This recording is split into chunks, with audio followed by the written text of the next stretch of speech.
Life often throws us into maelstrom we never see coming, and for me this saga of trust and betrayal began when I least expected it. I'm Alex, a 36-year-old man, and my correct understanding of love was about to face a severe test. My marriage to Sarah, who is 35, was painted as a blooming romance filled with laughter and joy. At least that's what I had believed. We met on Instagram and I was drawn to her quick wit and dazzling smile. After a tumultuous childhood filled with parental chaos, my father caught in a cycle of emotional abuse, I was extra vigilant about finding a partner who embodied stability. My past had left indelible scars, making me acutely aware of the red flags in relationships. So I analyzed Sarah meticulously, testing her patience, kindness, and generosity. To my delight, she passed each litmus test with flying colors. We embarked on a beautiful journey that led us to marriage in a charming ceremony, complete with our closest friends and family. We bought a lovely suburban home that was supposed to be our fortress against the chaos I had grown up with. We envisioned a life filled with shared dreams and cherished moments, slowly crafting our happily ever after. Little did I know we were oblivious to the storm brewing on the horizon. About 2 years into our marriage, cracks began to form. Our home transformed into a battleground, and our once unbreakable bond started splintering under the weight of endless arguments. Instead of being the envious couple everyone adored, we found ourselves embroiled in conflicts over trivial matters. The placement of the dishes in the sink, her late-night outings with friends, or the choice of shows we would watch together. It was bewildering as the fighting overshadowed the love that had initially united us. Desperate to mend what seemed broken, I suggested couples therapy, believing that our love was worth saving. I meticulously planned our first session, scheduling appointments with a competent therapist and even footing the bill myself. The therapist quickly identified communication issues and hinted at deeper problems, suggesting that Sarah was struggling to manage her emotions effectively. Instead of accepting constructive criticism, Sarah flew into an uncontrollable rage, claiming that the therapist was attacking her. She refused to return for another session, leaving us stranded in silence. I later learned she was grappling with the grief of losing her father, a loss that had stripped something fundamental away from her. I tried to be understanding, offering emotional support, but she rejected the lead and supplied nothing but anger and bitterness in return. Thus began our new normal where we essentially cohabited. The warmth of conversation disappeared, replaced by awkward silences and occasional physical intimacy that felt more like obligation than affection. I remained foolishly in love, clinging desperately to memories of our earlier years, entertaining the notion that if I just put in enough effort, she might return to the affectionate partner I had married. Over time, doubts sifted in. Was I overlooking fundamental signs? Was our relationship destined to deteriorate? I found myself taking mental stock of our love story, convinced that the marriage vows, for better or worse, were a commitment I needed to honor. Then one seemingly ordinary day, everything changed. I was away on a business trip, and during my absence, disaster struck at my company. We faced a crisis that required immediate attention, and I was called back early. Alone in an unfamiliar hotel room, I thought of surprising Sarah with gifts upon my return. A bouquet of purple orchids, her favorite champagne, and gourmet chocolates. It was a pathetic, heartfelt attempt to revive something that had long since wilted. The reunion could have been a beautiful moment, but that day was marked by ominous signs. Upon approaching our home, I noticed unusual details. Sarah's favorite playlist blaring from the upstairs stereo, the scent of wine lingering in the air, and 2 glasses left in the sink. I convinced myself she must have had a friend over, dismissing the unsettling feelings that gnawed at me. With butterflies of anticipation in my stomach, I hurried upstairs to our bedroom, excited to share my surprise. What greeted me was a scene that would forever haunt my memory. There lay Sarah with another man, entangled in a twisted embrace, oblivious to my presence. It was a surreal horror, and in that moment, my life shattered into fragments I could never piece back together. My heart raced as I absorbed the reality of betrayal, the realization that all my love, vulnerability, and trust had been repaid with utter disregard. Driven by a surge of adrenaline, I confronted the man, slapping him twice before he scrambled out of our bed and attempted to flee from my rage. I can still hear the sound of the flowers I had bought crashing to the ground, a metaphor for everything I believed I had built.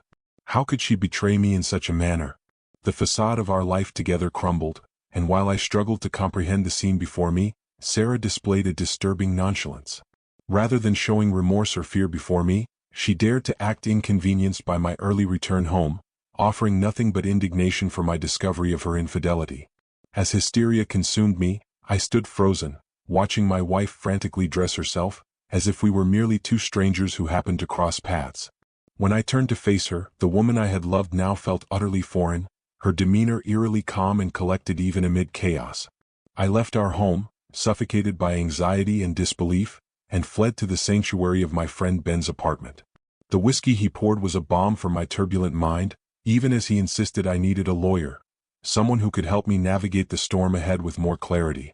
This was necessary, especially if I wanted to ensure Sarah wouldn't leverage our divorce to inflict further damage upon my life. The following weeks were consumed by a white-hot fog of betrayal and legalities. My phone buzzed with a barrage of text messages from Sarah, each more acrid than the last. She unleashed a torrent of insults and accusations, detailing my inadequacies in a manner that felt almost theatrical.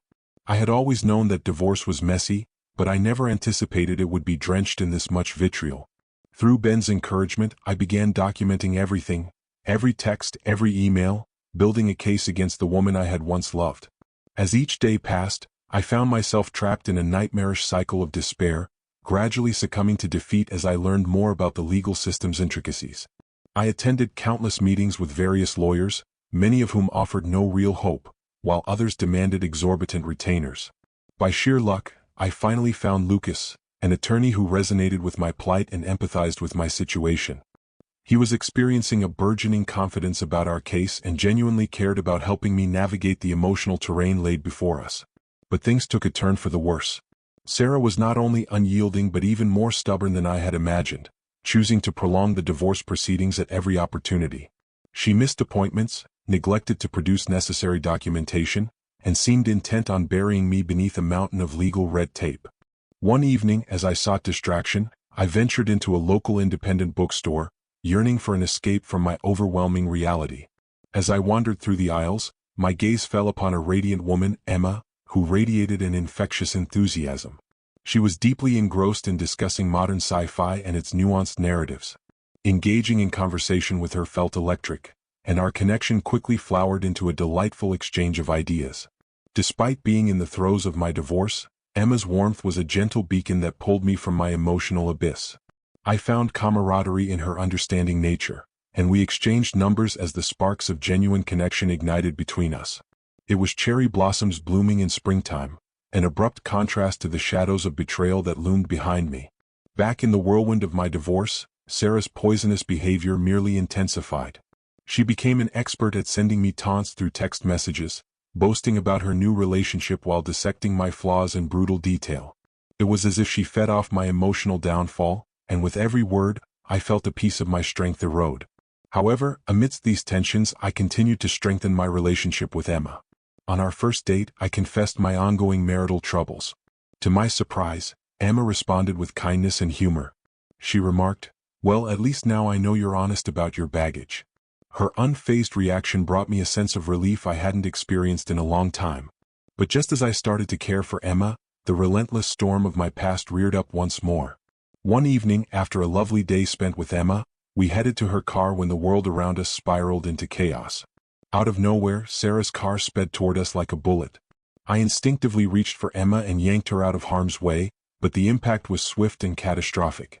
In an instant, Sarah's vehicle grazed Emma, sending her crashing to the ground with a bone-crunching scream that echoed in my ears, a sound I would never forget. The terror morphed into desperation as I fought to protect Emma, pulling her between parked cars as chaos erupted around us. Sarah backed up and charged again, determined to enact an act of violence that felt unfathomable. Time slowed at that moment, and I could see Sarah exit the vehicle with an air of calm that sent chills coursing through my veins. As she approached with a terrifying expression of rage, the gravity of her intentions dawned on me fully. This was not simply a confused woman acting out, this was calculated malice. Thanks to vigilant bystanders who intervened, we escaped her grasp, and the police quickly arrived on the scene to apprehend her. As they handcuffed her, she raged with an alarming fervor. "You don't get to take him from me," she screamed, her voice a poisonous blend of anger and insanity. Despite the trauma we endured, the clarity of what had just transpired emerged. This wasn't simply about betrayal anymore, it was about Sarah's escalating fury and unchecked volatility. When she attempted to kill me and the woman I was beginning to love, the foundation of all that I once knew crumbled under the weight of shock and horror. The days that followed were surreal. Emma was taken to the hospital, and while her recovery was paramount, deals with prosecutors took precedence as they outlined the charges against Sarah.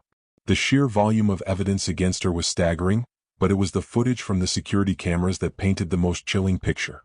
They captured her planning, surveilling, and finally executing her chilling intentions.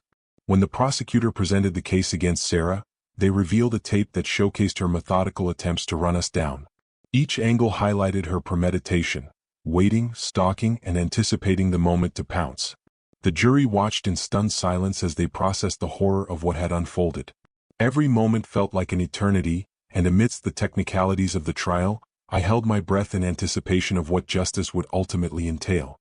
When the jury rendered their verdict, guilty on multiple counts including attempted murder, the courtroom erupted in gasps. However, the sentiment turned bittersweet when Sarah received only a 12-year sentence. Her punishment seemed trivial compared to the trauma she had inflicted upon us both.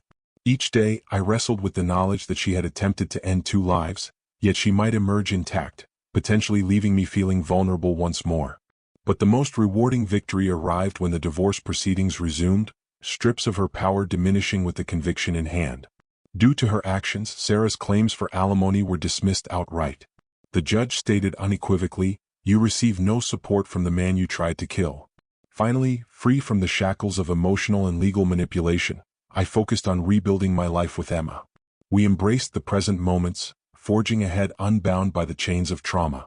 Emma recovered fully, and we began to dream of a future together filled with warmth and understanding.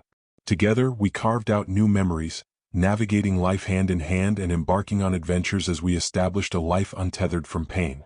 In the quiet spaces of our lives, I occasionally reflected upon my past traumas, questioning if I could have done things differently, if I could have detected the warning signs much sooner. But the reality is that sometimes darkness creeps in unnoticed until it rears its ugly head in the most dangerous of ways.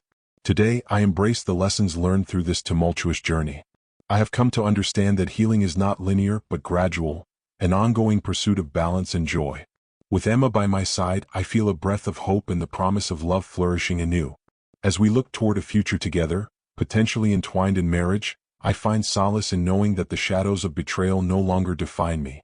Love, after all, can grow even in the most unlikely of circumstances, and sometimes, it takes the darkest path to illuminate the light. I share this story in hopes it resonates with those navigating their trials of the heart. May you always trust your instincts and cherish those who treat you with kindness and respect. Life is a journey filled with lessons, and with every new day, we have the opportunity to rise stronger, wiser, and more resilient than before.